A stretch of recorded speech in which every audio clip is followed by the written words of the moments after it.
Common problem জ্বরের ক্ষেত্রে যেটা হয় যে জ্বর হলে রুচি কমে যায়, তো এক্ষেত্রে আপনি কি সাজেশন দিবেন?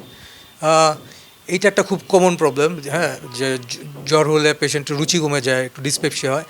এইটা আবার একদিক থেকে ভালো, হ্যাঁ, কারণ অনেক সময় জন্ডিসের পেশেন্ট যারা তাদেরও কিন্তু রুচি কমে যায়, হ্যাঁ। এইটা এক প্রকার বডির ওন মেকানিজম তা বাঁচার জন্য হয়, কারণ জন্ডিসে হলে আমরা যত খাবার খাই সেটা মেটাবলিজম হয়ে আমাদের লিভারে যায়, তখন লিভারের উপর চাপটা কমানোর জন্য অটোমেটিক শরীরে দেখা যায় যে আমাদের রুচিটা কমে যায়, আমরা কম খাবার খাই, লিভারটা রেস্ট পায়। সো এই ক্ষেত্রে হচ্ছে এইটা আসলে খারাপের চেয়ে আমাদের ভালোই করে একদিক থেকে রুচিটা কমে যাওয়া। যদি আমি চাই যে আমার পেশেন্ট অনেক অসুস্থ, ওনার খাবার আসলেই জরুরি, সেক্ষেত্রে আমি কি ধরনের খাবার তাকে দিয়ে তার রুচি বা খাদ্যাভ্যাসে তাকে আবার ব্যাক করাতে পারি? অবশ্যই জ্বর হলে বা যে কোনো রোগে আমরা যেটা সবার আগে মাথায় রাখবো সেটা হচ্ছে পেশেন্ট যেন ডিহাইড্রেশনে চলে না যায়, তাকে অলওয়েজ রিহাইড্রেটেড রাখতে হবে। সেক্ষেত্রে তরল খাবার প্রচুর পরিমাণে খাওয়াতে হবে, এছাড়াও ফলমূলের রস বা জুস, ভিটামিন সি জাতীয় খাবার, আর আর প্রোটিন, যেমন স্যুপ, চিকেন স্যুপ খেতে পারে, হ্যাঁ, প্রোটিন খুব বেশি পরিমাণে তাকে দিতে হবে তাড়াতাড়ি সেরে উঠবার জন্য। তো এগুলোই আমরা দিতে পারি যখন অসুস্থ অবস্থায় থাকবে।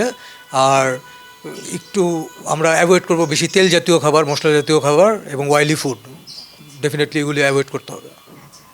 আমরা প্রায় শেষের পথে। আপনার কাছে আমার শেষ প্রশ্ন ঠিক না, আপনার কাছে জানতে চাই যে আপনি আমাদের দর্শকদের জন্য যদি কিছু সাজেশন দেন লাস্ট এই ফ্লু থেকে বাঁচার।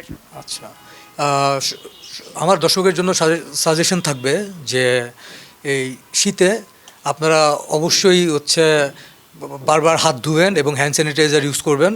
এইটা আপনাকে অনেক রোগ থেকে মুক্ত রাখবে।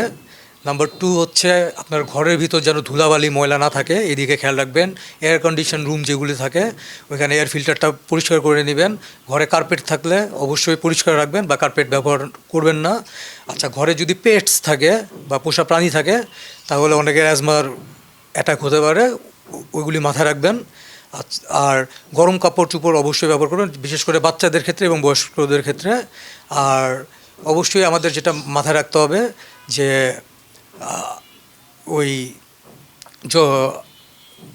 জ্বর হলে বা হালকা ঠান্ডা কাশি হলে আমরা 2-3 দিন ওয়েট করব, অযথা আমরা অ্যান্টিবায়োটিক খাবো না, যার ফলে অ্যান্টিবায়োটিক রেজিস্ট্যান্স তৈরি হয়। হ্যাঁ, জ্বর হলে অ্যান্টিবায়োটিক খাওয়া, এই যে নিয়মটা, এটা থেকে আমাদের বের হয়ে আসতে হবে। আর হচ্ছে যেগুলো সারফেস আছে যেগুলোতে খুব ব্যবহার হয়, যেমন দরজার নব, তারপর হচ্ছে আমাদের এই টেবিলের যে সারফেস থাকে যেগুলো আমরা হাত দিই রেগুলার, এগুলো ডিসইনফেক্ট্যান্ট দিয়ে পরিষ্কার পরিচ্ছন্ন রাখতে হবে।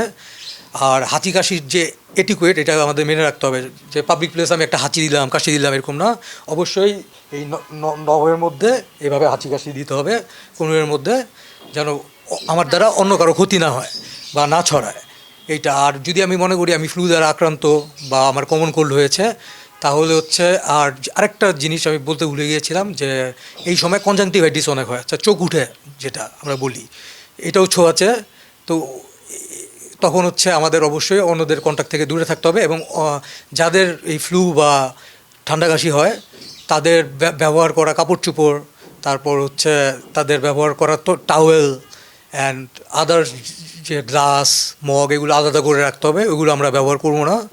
এবং হচ্ছে যারা হার্টের পেশেন্ট বা ক্রনিক ডিজিজে ভুগছে, যারা ক্রনিক কিডনি ডিজিজে ভুগছে, যাদের অনেক দিন ধরে চর্মরোগ আছে, হ্যাঁ, এবং যাদের জয়েন্ট পেইন আছে, আর্থ্রাইটিস আছে, শীতে কিন্তু আর্থ্রাইটিসের পেইন বাড়ে, হ্যাঁ, তো এই সমস্ত পেশেন্টরা বাড়তি সতর্কতা নিয়ে আপনারা চলবেন শীতের সময়। এবং শীতের সময় অবশ্যই রাতের বেলায় ঠান্ডা খাবার খাবেন না, যেমন আইসক্রিম বা কোল্ড ড্রিঙ্কস থেকে দূরে থাকবেন।